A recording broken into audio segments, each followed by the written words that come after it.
सर्वांना सप्रेम जय भीम. वाचन करीत आहो बुद्ध आणि त्यांचा धम्म, प्रथम खंड भाग 6 यातील बुद्धाचे समकालीन यामधील पहिला भाग. बुद्धाचे समकालीन. जेव्हा गौतमाने प्रव्रजा स्वीकारली त्या काळी देशात मोठे बौद्धिक आंदोलन सुरू होते. ब्राह्मणवादी दर्शनाशिवाय त्या काळी 62 दार्शनिक विचारधारा प्रचलित होत्या.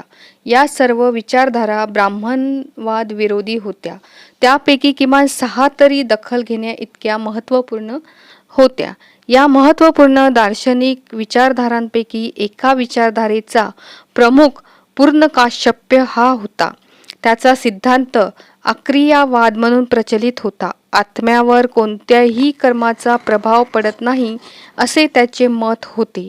तो कोणतेही कर्म करो अथवा करवून घेवो, तो कोणाची हत्या करो अथवा करवून घेवो, तो कोणाला आहत करो अथवा करवून घेवो, तो चोरी करो अथवा करवून घेवो, तो दरोडा टाको अथवा कोणाकडून करवून घेवो, तो व्यभिचार करो अथवा करवून घेवो, तो मिथ्या कथन करो अथवा करवून घेवो, आत्म्यावर कशाचाही प्रभाव पडत नाही. एखादे कर्म कितीही घृणित असले तरी त्याचे पाप आत्म्याला लागत नाही. एखादे कर्म कितीही पुण्यकर्म असले तरी त्याचे पुण्य आत्म्याला लागत नाही. आत्म्यावर कोणतीही क्रिया म्हणजेच परिणाम होत नाही. मनुष्य मृत्यू पावतो तेव्हा तो ज्या तत्वांचा बनलेला असतो ती तत्वे आपल्या मूळ तत्वात विलीन होतात. मृत्यूनंतर काहीही उरत नाही, ना काया ना आत्मा. या दार्शनिक विचारधारांपैकी दुसरी विचारधारा नियतिवाद म्हणून प्रचलित होती. या विचारधारेचा प्रमुख प्रवक्ता मख्खली घोषाल होता. या सिद्धांताला दैववाद किंवा पूर्वनिर्णयवाद म्हणूनही ओळखले जात असे. कोणी काहीही करू शकत नाही किंवा कोणी काहीही होण्याला प्रतिबंध करू शकत नाही असे त्यांचे मत होते. घटना घडतात त्या कोणीही घडवून आणत नाही. कोणीही दुःख निवारण करू शकत नाही.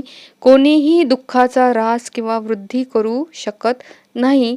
या जगात प्रत्येकाच्या वाट्याला जे काही आले ते त्याने भोगलेच पाहिजे. तिसरी विचारधारा उच्छेदवाद म्हणून प्रचलित होती. या विचारधारेचा मुख्य प्रवक्ता अजित केशक कंबल होता. त्याचा सिद्धांत एक प्रकारे नाशवादाचा सिद्धांत होता. त्याच्या मते यज्ञ होम या बाबी वृथा आहेत. कर्माची फळे अथवा कर्माचे परिणाम अशी गोष्टच अस्तित्वात नाही जी आत्म्याला उपभोगावी अथवा सोसावी लागतात. स्वर्गही नाही, नरकही नाही. या जगातील दुःखतत्वातून मनुष्याची उत्पत्ती झाली आहे. आत्म्याला यातून मुक्ती नाही.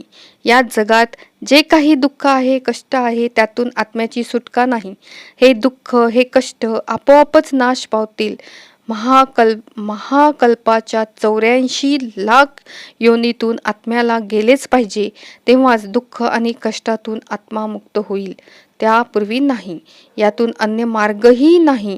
चौथी विचारधारा अनन्यवाद म्हणून प्रचलित होती. या विचारधारेचा प्रमुख पखुद्द कात्यायन होता. त्याच्या मते प्राणिमात्राची उत्पत्ती 7 तत्वांपासून झाली. ही 7 तत्वे म्हणजे पृथ्वी, आप, तेज, वायू, सुख, दुःख आणि आत्मा ही होत. प्रत्येक तत्व दुसऱ्यापासून स्वतंत्र आहे. ही तत्वे एक दुसऱ्याला प्रभावित करीत नाहीत. ही तत्वे नित्य आहेत, अस्तित्वयुक्त आहेत.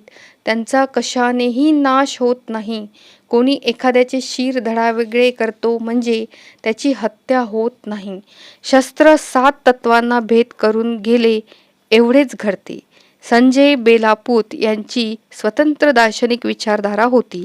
ही विचारधारा विक्षेपवाद म्हणून प्रचलित होती. यालाच संदेहवाद असेही म्हणत असत. याचा तर्क असा होता की समजा मला कोणी विचारले की स्वर्ग आहे काय, जर मला वाटले की स्वर्ग आहे तर मी होय म्हणेन, पण मला वाटले की स्वर्ग नाही तर मी नाही म्हणेन. जर मला कोणी विचारले की मनुष्याची उत्पत्ती झाली काय, मनुष्याला त्याच्या बऱ्या वाईट कर्माची फळे भोगावी लागतात काय, मृत्यूनंतर आत्मा जिवंत राहतो काय, मी या सर्वांना नाही असे म्हणेन, कारण मला या सर्वांचे यथार्थ अस्तित्व आहे असे वाटत नाही. अशा प्रकारे संजय बेलापुताने आपली 6वी विचारधारा मांडली. 6वी विचारधारा चातुर्यमसंवरवाद म्हणून प्रचलित होती. जेव्हा गौतम नव्या प्रकाशाच्या शोधात होता तेव्हा या विचारधारेचा संस्थापक प्रमुख महावीर ह्यात होता.